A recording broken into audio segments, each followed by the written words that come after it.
भारतीय दंड संहिता आईपीसी और अब लागू भारतीय नागरिक सुरक्षा संहिता बीएनएसएस 2023 के अंतर्गत सार्वजनिक सेवकों के विरुद्ध आपराधिक मुकदमा दायर करने के लिए अर्थात एफआईआर दर्ज करने के लिए सामान्यतः पूर्व अनुमति की आवश्यकता नहीं होती जब तक अपराध गैर संज्ञेय नॉन कॉग्निजेबल न हो। हालांकि न्यायालय द्वारा अपराध की संज्ञान लेने के लिए, कॉग्निजेंस लेने के लिए और मुकदमा चलाने के लिए बीएनएसएस के धारा 218 के अंतर्गत पूर्व सरकारी मंजूरी सैंक्शन आवश्यक होती है। यदि अपराध उनके आधिकारिक कर्तव्य के निर्वहन के दौरान या उसके नाम पर हुआ हो। आपके विशिष्ट पदों के बारे में माध्यमिक शिक्षा अधिकारी, वेतन पथक अधीक्षक माध्यमिक और उप शिक्षण अधिकारी माध्यमिक, ये पद महाराष्ट्र सरकार के स्कूली शिक्षा विभाग में सार्वजनिक सेवक है जिन्हें राज्य सरकार की मंजूरी के बिना पद से हटाया नहीं जा सकता। इसलिए बीएनएसएस धारा 218(1) के अनुसार यदि अपराध आधिकारिक कर्तव्य से संबंधित हो तो न्यायालय द्वारा संज्ञान लेने से पहले राज्य सरकार की पूर्व मंजूरी आवश्यक है। telegraphindia.com, livelawin, drishti-judiciary.com। एफआईआर दर्ज करना और जांच। पूर्व मंजूरी की ज़रूरत नहीं। पुलिस अपराध दर्ज कर सकती है और जांच कर सकती है। हालांकि चार्जशीट दायर होने के बाद न्यायालय संज्ञान लेने से पहले मंजूरी लेनी पड़ती है। telegraphindia.com, bprd.nic.in। अनुमति मांगी लेकिन वरिष्ठों ने नहीं दी या समय की बाध्यता। बीएनएसएस धारा 218(3) के अनुसार मंजूरी के लिए आवेदन प्राप्त होने से सरकार को 120 दिनों के अंदर निर्णय लेना पड़ता है। यदि 120 दिनों में निर्णय नहीं लिया गया तो मंजूरी दी गई मानी जाती है, डीम्ड सैंक्शन, और न्यायालय प्रक्रिया आगे चला सकता है। lawvs.com, lawweb.in, livelaw.in, advamritavarma.com, legalwires.com। मंजूरी अस्वीकार की गई तो क्या करें? यदि सरकार ने स्पष्ट रूप से मंजूरी अस्वीकार की तो जांच एजेंसी जैसे पुलिस या एसीबी उसके विरुद्ध उच्च न्यायालय में संशोधन याचिका, रिवीजन पिटीशन या रिट याचिका, रिट पिटीशन दायर कर सकती है। न्यायालय मंजूरी अस्वीकार करने के निर्णय की न्यायिक समीक्षा, जुडिशियल रिव्यू कर सकता है यदि वो निर्णय मनमानी या सबूत विचार किए बिना लिया गया हो। यदि आप स्वयं शिकायत करता हो तो आप न्यायालय में मजिस्ट्रेट के पास धारा 156, 156(3) बीएनएसएस के अंतर्गत आवेदन कर सकते हैं या उच्च न्यायालय जा सकते हैं। supremetoday.ai, lawvs.com। मार्गदर्शन और सलाह। अपराध का स्वरूप स्पष्ट करें। यदि अपराध आधिकारिक कर्तव्य से असंबंधित हो, उदाहरणार्थ व्यक्तिगत, तो मंजूरी की जरूरत नहीं। supremetoday.ai। महाराष्ट्र में प्रैक्टिस। महाराष्ट्र में एसीबी जैसी एजेंसियों को मंजूरी के लिए देरी होती है, लेकिन कानून के अनुसार 120 दिनों की सीमा है। hindustantimes.com। अगला कदम, आप शिकायत पुलिस स्टेशन में दायर करें। यदि पुलिस एफआईआर दर्ज नहीं करती तो न्यायालय में धारा 156 बीएनएसएस के अंतर्गत आवेदन करें। मंजूरी संबंधी देरी के लिए उच्च न्यायालय में याचिका दायर करने का विचार करें। माध्यमिक शिक्षा अधिकारी, वेतन पथक अधीक्षक माध्यमिक और उप शिक्षण अधिकारी माध्यमिक के विरुद्ध आपराधिक मुकदमा दायर करने के लिए पूर्व अनुमति और उससे संबंधित प्रक्रिया से जुड़ा है। इस बारे में महाराष्ट्र प्रशासकीय न्यायाधिकरण मैट में मामला दायर किया जा सकता है। क्या इसका उत्तर निम्नानुसार है? महाराष्ट्र प्रशासकीय न्यायाधिकरण मैट में मामला दायर करने की संभावना। मैट का कार्यक्षेत्र। महाराष्ट्र प्रशासकीय न्यायाधिकरण मैट महाराष्ट्र सरकारी कर्मचारी सेवा की शर्तें अधिनियम 1982 के अंतर्गत स्थापित है।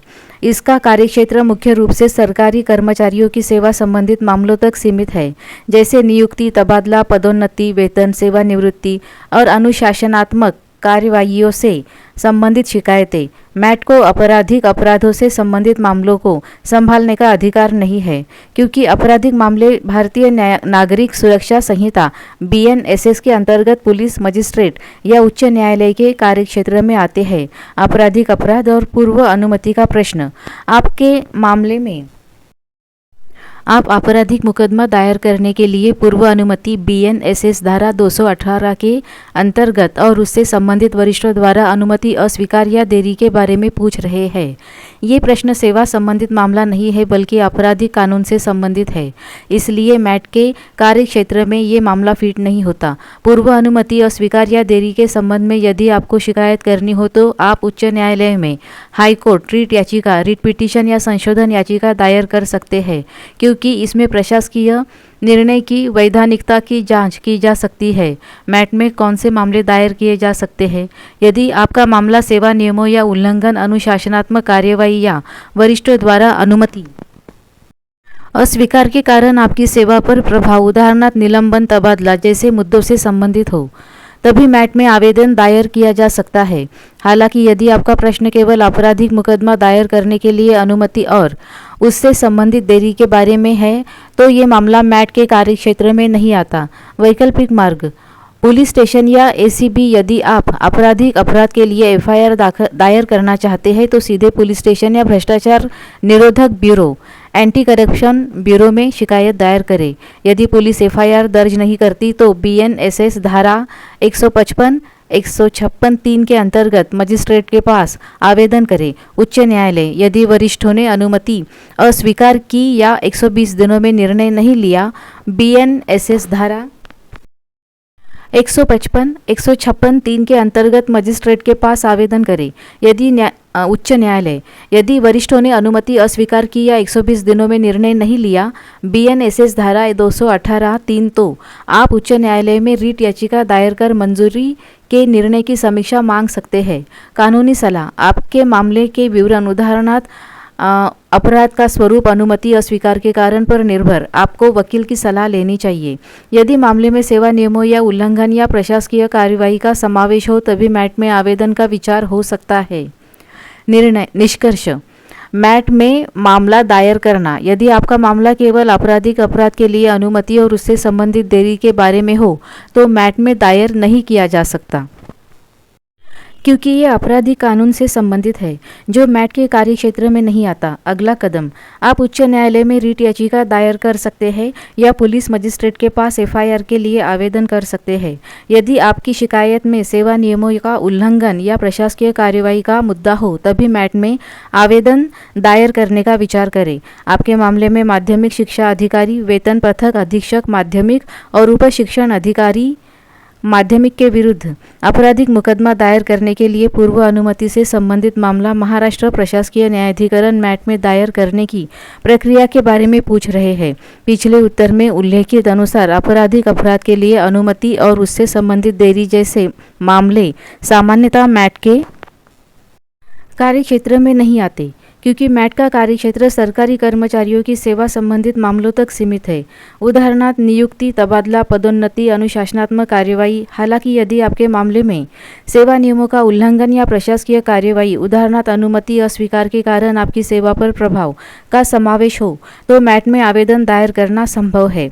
नीचे मैट में आवेदन दायर करने की प्रक्रिया और उससे संबंधित मार्गदर्शन दिया गया है, लेकिन पहले ये स्पष्ट करना आवश्यक है कि आपका मामला मैट के कार्यक्षेत्र में फिट होता है या नहीं। ये आपके प्रदान किए गए विवरणों पर निर्भर है। मैट में आवेदन दायर करने की प्रक्रिया: मैट के कार्यक्षेत्र की जांच करें। मैट में केवल महाराष्ट्र सरकारी कर्मचारी सेवा की शर्तें अधिनियम 1982 के अंतर्गत सेवा संबंधित शिकायतें दायर की जा सकती है, उदाहरणार्थ तबादला, निलंबन, वेतन, अनुशासनात्मक कार्यवाही या प्रशासकीय निर्णय जो आपकी सेवा पर प्रभाव डालते हैं। यदि आपके मामले में आपराधिक अपराध के लिए अनुमति अस्वीकार का मुद्दा सेवा नियमों से जोड़ा जा सकता है, उदाहरणार्थ अनुमति अस्वीकार के कारण आपको अन्याय हुआ है या आपकी सेवा पर प्रभाव पड़ा, तभी मैट में आवेदन दायर करना संभव है। यदि मामला केवल आपराधिक प्रक्रिया से संबंधित हो, उदाहरणार्थ बीएनएसएस धारा 218 के अंतर्गत मंजूरी, तो उच्च न्यायालय सही मार्ग है। मैट नहीं। आवेदन तैयार करना, एप्लीकेशन फाइलिंग, आवेदन का प्रकार: मैट में सामान्यतः मूल आवेदन ओरिजिनल एप्लीकेशन OA दायर किया जाता है। आपके मामले में यदि आप वरिष्ठों द्वारा अनुमति अस्वीकार या देरी के बारे में शिकायत कर रहे हैं और उसका आपकी सेवा पर प्रभाव पड़ा हो तो OA दायर करना पड़ेगा। आवेदन का मजकूर: आवेदन में निम्नलिखित चीज़ों का समावेश करें। आपका नाम, पद और विभाग, उदाहरणार्थ स्कूली शिक्षा विभाग, शिकायत का विवरण, अनुमति अस्वीकार या देरी से संबंधित तथ्य और उसका आपकी सेवा पर कैसे प्रभाव पड़ा, संबंधित सरकारी आदेश, नियम या परिपत्रक, उदाहरणार्थ सेवा नियम या प्रशासकीय मार्गदर्शक सिद्धांत, आप जो राहत मांग रहे हैं, रिलीफ, उदाहरणार्थ अनुमति देने के निर्देश, प्रशासकीय कार्यवाही रद्द करना आदि प्रमाण पत्र, आवेदन के साथ स्व प्रमाणित दस्तावेज, उदाहरणार्थ अनुमति के लिए किया गया आवेदन, वरिष्ठों का उत्तर आदि संलग्न करें। मैट में दायर करने की विधि, ऑनलाइन या ऑफलाइन। मैट में आवेदन ऑनलाइन मैट की अधिकाधिक वेबसाइट के माध्यम से या ऑफलाइन मैट कार्यालय में प्रत्यक्ष दायर किया जा सकता है। वेबसाइट, मैट की आधिकारिक वेबसाइट जांचें। यह ऑनलाइन आवेदन की सुविधा उपलब्ध है। ऑफलाइन, मुंबई, औरंगाबाद या नागपुर में मैट के कार्यालय में आवेदन प्रस्तुत करें। आवेदन शुल्क, सामान्यतः आवेदन के लिए नाममात्र शुल्क, उदाहरणार्थ रुपये 50 से 100 लगता है, लेकिन इसकी पुष्टि मैट के नियमावली से करें। दस्तावेज, आवेदन के साथ निम्नलिखित दस्तावेज संलग्न करें। आवेदन की प्रतिलिपि हिंदी या अंग्रेजी में, संबंधित दस्तावेज, उदाहरणार्थ अनुमति के लिए किया गया आवेदन, वरिष्ठों का अस्वीकार आदि, पहचान पत्र, उदाहरणार्थ सरकारी कर्मचारी पहचान पत्र, सेवा नियम या परिपत्रक की प्रतियां यदि लागू हो, समय की सीमा, लिमिटेशन पीरियड। मैट में आवेदन दायर करने के लिए कारण उत्पन्न होने से 1 वर्ष की समय सीमा है। महाराष्ट्र प्रशासकीय न्यायाधिकरण नियम 1988, उदाहरणार्थ यदि अनुमति अस्वीकार का निर्णय या देरी 1 वर्ष से अधिक समय पहले हुई हो तो आपको देरी का कारण, कंडोनेशन ऑफ डिले, स्पष्ट करना पड़ेगा। प्रक्रिया के अगले चरण, पंजीकरण। आवेदन दायर होने पर मैट उसका पंजीकरण करता है और आपको मामला संख्या, केस नंबर दी जाती है। नोटिस, मैट संबंधित पक्षों को, उदाहरणार्थ स्कूली शिक्षा विभाग, वरिष्ठ अधिकारी नोटिस भेजता है। सुनवाई, मैट सुनवाई का समय सारणी तय करता है। आप स्वयं या वकील के माध्यम से अपना मामला पेश कर सकते हैं। निर्णय, मैट सुनवाई के बाद लिखित आदेश जारी करता है जिसमें आपको मांगी गई राहत मिल सकती है या आवेदन खारिज किया जा सकता है। कानूनी प्रतिनिधित्व, आप स्वयं आवेदन दायर कर सकते हैं, लेकिन कानूनी सलाहकार या वकील की मदद लेना फायदेमंद होगा, विशेष रूप से यदि मामले में सेवा नियम या प्रशासकीय कानून का समावेश हो। मैट में वकील नियुक्त करना वैकल्पिक है, लेकिन जटिल मामलों के लिए वकील की मदद उपयोगी होती है। महत्वपूर्ण टिप्स, मामला मैट के लिए उपयुक्त है क्या? आपके मामले में यदि सेवा नियमों का उल्लंघन या प्रशासकीय कार्यवाही का प्रभाव, उदाहरणार्थ निलंबन, तबादला आदि हो, तभी मैट में आवेदन दायर करें। यदि मामला केवल आपराधिक अपराध के लिए अनुमति से संबंधित हो तो उच्च न्यायालय में रिट याचिका या मजिस्ट्रेट के पास BNSS धारा 155, 156, 3 के अंतर्गत आवेदन सही मार्ग है। 120 दिनों की सीमा, BNSS धारा 218, 3 के अनुसार अनुमति के लिए आवेदन आने के बाद 120 दिनों में निर्णय नहीं होने पर अनुमति दी गई मानी जाती है। इसका उपयोग उच्च न्यायालय में याचिका दायर करने के लिए किया जा सकता है। दस्तावेज तैयार रखें। अनुमति के लिए किया गया आवेदन, वरिष्ठों का अस्वीकार, लिखित रूप में और अन्य संबंधित दस्तावेज तैयार रखें। कानूनी सलाह, मैट में आवेदन दायर करने से पहले वकील की सलाह लें, क्योंकि प्रक्रिया मामले के विवरण, उदाहरणार्थ अपराध का स्वरूप, अनुमति अस्वीकार के कारण पर निर्भर है। निष्कर्ष, मैट में आवेदन दायर करना यदि आपके मामले में सेवा नियमों का उल्लंघन या प्रशासकीय कार्यवाही का समावेश हो, उदाहरणार्थ अनुमति अस्वीकार के कारण आपकी सेवा पर प्रभाव, तो ऊपर दी गई प्रक्रिया के अनुसार मैट में मूल आवेदन OA दायर किया जा सकता है।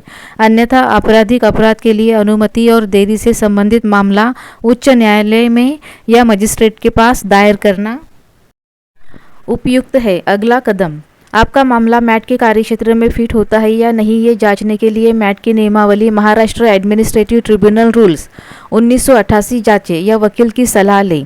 आपके मामले का वर्णन पढ़ा और पिछले संवाद के संदर्भ में मैं समझती हूँ कि आप स्कूल में मैनेजमेंट जिसमें अवैध हस्तक्षेप करने वाली व्यक्तियों का समावेश है और संभवतः संबंधित शिक्षा अधिकारियों के विरुद्ध आपराधिक मुकदमा दायर करने का प्रयास कर रहे हैं।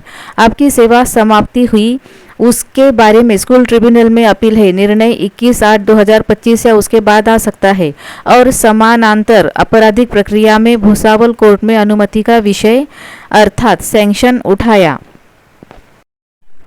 और आपके वकील को अनुमति ले कहकर कहा, ये मामला महाराष्ट्र का लगता है, इसलिए मैं उसके अनुसार मार्गदर्शन दे रही हूँ। अनुमति सैंक्शन की आवश्यकता और कारण, किस पर मुकदमा दायर कर रहे हैं। यदि आरोपी सार्वजनिक सेवक हो, उदाहरणार्थ माध्यमिक शिक्षा अधिकारी, उप शिक्षण अधिकारी या एडेड स्कूल की हेड मिस्ट्रेस अधिकारी जो सरकारी नियमों के अंतर्गत आते हैं, तो भारतीय नागरिक सुरक्षा संहिता BNSS धारा 218 पूर्व CRPC धारा 197 के अंतर्गत न्यायालय द्वारा अपराध की संज्ञान लेने से पहले, कॉग्निजेंस लेने से पहले पूर्व सरकारी सैंक्शन अनुमति आवश्यक है। ये सैंक्शन अपराध अधिकारी कर्तव्य से संबंधित होने पर लगता है, जिससे सार्वजनिक सेवकों को व्यर्थ परेशानी से सुरक्षा मिलती है। महाराष्ट्र में शिक्षा विभाग के अधिकारी, उदाहरणार्थ एजुकेशन ऑफिसर, सार्वजनिक सेवक है और उनके विरुद्ध अभियोजन के लिए सैंक्शन लेना पड़ता है। स्कूल मैनेजमेंट के लिए, यदि स्कूल प्राइवेट अनएडेड हो और मैनेजमेंट व्यक्ति प्राइवेट हो तो सैंक्शन की ज़रूरत नहीं, क्योंकि वे सार्वजनिक सेवक नहीं होते। लेकिन यदि स्कूल सरकारी अनुदानित एडेड हो और मैनेजमेंट में व्यक्ति, उदाहरणार्थ हेड मिस्ट्रेस या अधिकारी, सरकारी नियमों के अंतर्गत आते हो तो सैंक्शन लागू हो सकता है। आपके मामले में अवैध मंडली हस्तक्षेप कर रही हो, यदि वे प्राइवेट हो तो सैंक्शन नहीं चाहिए, लेकिन कोर्ट ने विषय उठाया, मतलब शायद वे सार्वजनिक सेवक माने जा रहे हैं। FIR और जांच, सैंक्शन FIR दर्ज करने के लिए या जांच करने के लिए नहीं, केवल न्यायालय संज्ञान लेने से पहले आवश्यक है। आप पुलिस को शिकायत कर सकते हैं, लेकिन कार्यवाही न होने पर BNSS धारा 175(3) या 178 के अंतर्गत मजिस्ट्रेट के पास आवेदन कर सकते हैं। अनुमति प्राप्त करने की प्रक्रिया, सक्षम प्राधिकारी के पास आवेदन करें। शिक्षा विभाग के अधिकारी होने पर सैंक्शन राज्य सरकार, महाराष्ट्र सरकार के स्कूली शिक्षा विभाग या डायरेक्टर ऑफ एजुकेशन से लेना पड़ता है। आवेदन में अपराध का विवरण, सबूत और सैंक्शन की मांग स्पष्ट करें। यह आवेदन लिखित रूप में विभाग के संबंधित कार्यालय में, उदाहरणार्थ मुंबई या पुणे में स्कूली शिक्षा निदेशालय प्रस्तुत करें। यदि मैनेजमेंट एडेड स्कूल का हो तो स्कूल मैनेजमेंट से सैंक्शन लागू हो सकता है, लेकिन अस्वीकार होने पर कोर्ट में चुनौती दी जा सकती है। बॉम्बे हाईकोर्ट.nic.in। समय की बाध्यता, BNSS धारा 218(3) के अनुसार सैंक्शन के लिए आवेदन प्राप्त होने से 120 दिनों में निर्णय लेना पड़ता है। यदि 120 दिनों में निर्णय नहीं लिया तो डीम्ड सैंक्शन अनुमति दी गई मानी जाती है और आप कोर्ट में प्रक्रिया आगे चला सकते हैं। सैंक्शन अस्वीकार या देरी हुई तो क्या? सैंक्शन अस्वीकार होने पर आप बॉम्बे उच्च न्यायालय में हाई कोर्ट रीट याचिका, रीट पिटीशन अंडर आर्टिकल 226 226 दायर कर सकते हैं। निर्णय की समीक्षा मांग कर सकते हैं। न्यायालय सैंक्शन मनमानी होने पर रद्द करता है। Times of India, indiatimes.com। देरी होने पर 120 दिनों से अधिक डीम्ड सैंक्शन का आधार लेकर कोर्ट में, भुसावल कोर्ट में आवेदन करें या उच्च न्यायालय में याचिका दायर करें। स्कूल ट्रिब्यूनल और आपराधिक मामले का संबंध, आपकी अपील स्कूल ट्रिब्यूनल में है। Maharashtra educational institutions regulation of admission and fees act या MEPS एक्ट के अंतर्गत जो सेवा समाप्ति से संबंधित है। आपराधिक मामला अलग है, लेकिन ट्रिब्यूनल का निर्णय आपराधिक केस में सबूत के रूप में उपयोग किया जा सकता है। निर्णय आने तक प्रतीक्षा करना फायदेमंद हो सकता है, क्योंकि यदि वो आपके पक्ष में हो तो आपराधिक केस मजबूत होगा। यदि ट्रिब्यूनल में अधिक समय लगे तो आप उच्च न्यायालय में स्पीड अप के लिए याचिका दायर कर सकते हैं। अगले कदम और सलाह तुरंत करें। आपके वकील के साथ सैंक्शन के लिए आवेदन तैयार करें और स्कूली शिक्षा निदेशालय, directorate of school education, Maharashtra या संबंधित सक्षम प्राधिकारी को प्रस्तुत करें। सबूत, उदाहरणार्थ शिकायत की प्रतियां, सेवा समाप्ति के आदेश संलग्न करें। कोर्ट में वापस जाएं। सैंक्शन मिलने के बाद या 120 दिनों के बाद डीम सैंक्शन का आधार लेकर भुसावल कोर्ट में आवेदन करें। यदि पुलिस कार्यवाही नहीं कर रही तो एंटी करप्शन ब्यूरो ACB या CID में शिकायत करें। यदि अपराध भ्रष्टाचार से संबंधित हो, कानूनी मदद, ये सामान्य मार्गदर्शन है। आपके मामले के विवरण, उदाहरणार्थ स्कूल का प्रकार, आरोपियों के पद, अपराध का स्वरूप पर निर्भर वकील या कानून विशेषज्ञ, उदाहरणार्थ बॉम्बे हाई कोर्ट में की सलाह ले। महाराष्ट्र में लीगल एड की सुविधा उपलब्ध है। यदि आर्थिक कठिनाई हो तो उसका लाभ ले। सावधानी, आपकी सेवा समाप्ति हुई हो तो ट्रिब्यूनल का निर्णय आने तक अपराधी केस स्थगित करने का विचार करें, जिससे दोनों प्रक्रियाएं एकीकृत हो सकती है। यदि आप अधिक विवरण, उदाहरणार्थ अपराध की धारा, आरोपियों के सटीक पद या सैंक्शन आवेदन का स्टेटस बताएं तो मैं आपको विशिष्ट मार्गदर्शन दे सकती हूँ। धैर्य रखें और कानून के मार्ग से आगे बढ़ें। आपकी स्थिति के बारे में मैं समझ सकती हूँ कि यह बहुत परेशान करने वाली और आर्थिक रूप से कठिन स्थिति है। विशेष रूप से आप हृदय रोगी होने के कारण और बैंक की पोजीशन नोटिस तथा बजाज की धमकी से दबाव बढ़ गया है। मैं कानून के आधार पर उपलब्ध विकल्प बताती हूँ। आपको तुरंत किसी वकील से संभवतः शिक्षा कानून और बैंकिंग कानून के विशेषज्ञ संपर्क करना चाहिए और आवश्यक दस्तावेजों के साथ न्यायालय या संबंधित प्राधिकरण में जाना चाहिए। वर्तमान तिथि 18 अगस्त 2025 होने से बैंक की पोजीशन 21 अगस्त को है, इसलिए तत्काल कार्रवाई करें। स्कूल में सेवा समाप्ति और अवैध संचालक मंडल के बारे में, रॉन्गफुल टर्मिनेशन और मैनेजमेंट डिस्प्यूट। आपकी सेवा समाप्ति सितंबर 2024 से हुई लगती है। वेतन बंद और मुख्याध्यापक व शिक्षा अधिकारी से साठगांठ हुई जैसा आप कहते हैं। महाराष्ट्र में प्राइवेट स्कूल के शिक्षकों के लिए महाराष्ट्र प्राइवेट स्कूल कर्मचारी सेवा की शर्तें। नियमन कानून 1977 MEPS एक्ट लागू होता है। इसके अनुसार स्कूल ट्रिब्यूनल में अपील दायर करें। MEPS एक्ट की धारा 9 के अनुसार सेवा समाप्ति के विरुद्ध 30 दिनों में अपील दायर की जा सकती है। अपील में पुनर्नियुक्ति, री-इंस्टेटमेंट, पिछले वेतन, बैक वेजेस और सेवा की निरंतरता मांगी जा सकती है। आपके मामले में मौजूदा अध्यक्ष ने आपके पक्ष में हलफनामा दिया है जो मजबूत सबूत बन सकता है। ट्रिब्यूनल नासिक या संबंधित क्षेत्र में है। अपील दायर करने के लिए फॉर्म और दस्तावेज, समाप्ति पत्र, वेतन स्लिप, पत्राचार आवश्यक। धर्मादाय आयुक्त के पास शिकायत। स्कूल ट्रस्ट सोसाइटी के अंतर्गत होने से अवैध संचालक मंडल के बारे में धर्मादाय आयुक्त निर्णय ले सकते हैं। महाराष्ट्र पब्लिक ट्रस्ट कानून 1950 के अनुसार ट्रस्ट प्रबंधन में विवाद सुलझाना, ट्रस्टी की नियुक्ति हटाना उनके अधिकार है। आप पहले से ही अस्थायी मान्यता प्राप्त अध्यक्ष के पक्ष में हैं, इसलिए अवैध मंडल को अमान्य करने के लिए आवेदन करें। इसके लिए मुंबई या नासिक क्षेत्रीय कार्यालय में जाएं। उच्च न्यायालय में रीट याचिका। शिक्षा अधिकारी, जिलाधिकारी आदि ने कार्रवाई न की हो तो बॉम्बे हाई कोर्ट में अनुच्छेद 226 के अंतर्गत रीट दायर करें, जिसमें अधिकारियों को कार्रवाई के आदेश मांगे जा सकते हैं। आपके धरना, आंदोलन और पत्राचार सबूत होंगे। BNSS 175(3) के अंतर्गत दायर की गई शिकायत के बारे में BNSS भारतीय नागरिक सुरक्षा संहिता 2023 की धारा 175(3) के अनुसार मजिस्ट्रेट पुलिस को जांच के आदेश दे सकता है, जिसमें शपथ पत्र और सबूत विचार में लिए जा सकते हैं। आप पहले से ही दायर कर चुके हैं और न्यायालय ने पहली तिथि पर विषय उठाया है, इसलिए फॉलोअप ले। यदि पुलिस कार्रवाई नहीं कर रही तो मजिस्ट्रेट के पास आवेदन कर जांच के आदेश मांगे। इसमें साठगांठ, धोखाधड़ी, BNSS के अंतर्गत आपराधिक अपराध शामिल करें। आर्थिक संकट और बैंक बजाज धमकी के बारे में। Home possession notice. SARFAESI act के अंतर्गत सेफ्राइसी कानून 2002 की धारा 13(4) के अनुसार बैंक पोजीशन ले सकती है, लेकिन आप उसे चुनौती दे सकते हैं। डेब्ट रिकवरी ट्रिब्यूनल DRT में धारा 17 के अंतर्गत अपील। पोजीशन रोकने के लिए तुरंत DRT में आवेदन करें। नासिक या मुंबई DRT स्टे मांगे, क्योंकि आपकी आर्थिक स्थिति स्कूल विवाद से बिगड़ी है।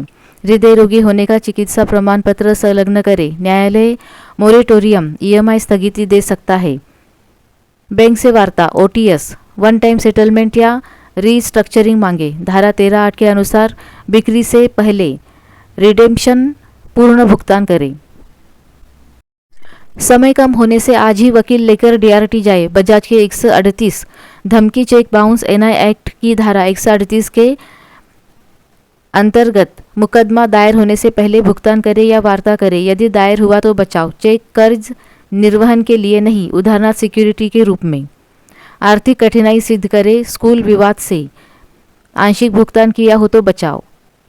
बजाज को पत्र भेजें और पेमेंट प्लान मांगे। मुकदमा दायर होने पर मजिस्ट्रेट कोर्ट में बचाव करे। अतिरिक्त सलाह, स्वास्थ्य पर आधार, हृदय रोगी होने से चिकित्सा प्रमाण पत्र ले और सभी आवेदनों में संलग्न करें।